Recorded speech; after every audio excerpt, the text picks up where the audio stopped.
wanasema kufanyaje, kuleta jamii katika ulimwengu. Mimi nikuombeni waandishi wa habari na nyinyi vile vile waandishi wa habari, jipigeni debe sana hili ambalo mdogo wangu hapa amezungumza, amani. Nizungumzeni, msiende mkaanza mkatia maneno mengine.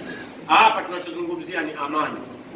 Sisi hasa wahubiri na sisi tunayefanya shughuli zetu za dua, mtu hawezi kuja kwenye dua kama amani hakuna.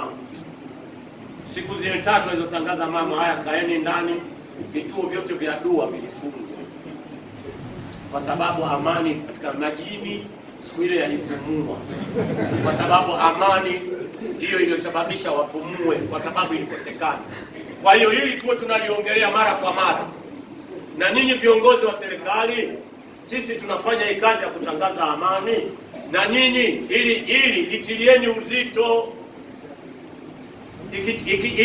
Ikitokea sehemu kwamba watu wanatakiwa wakatangaze amani, basi waambieni waende wakatangaze amani, iwe vyama, iwe watu wa siasa, iwe watu wa dini, iwe watu wa nini, ili kikubwa amani iwepo katika nchi yetu. Kwa hiyo nikuombeni waandishi wa habari, ili tufikishieni.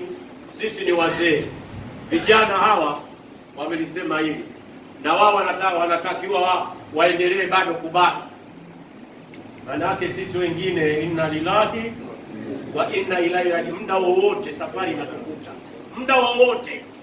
Kwa hiyo mimi binafsi, kwa kumalizia, nataka nimuombe Allah subhanahu wa ta'ala kwa mkutano huu wa wahadhiri wote waliojipiga wakakusanyika hapa kwa vinauli vyao vya kukopa, wakaja hapa kwa kuliongelea amani katika nchi hii. Serikali mlitilie uzito kwamba hao wahadhiri wana maana kubwa sana katika nchi yetu. Asalamu alaykum wa rahmatullahi wa barakatuh.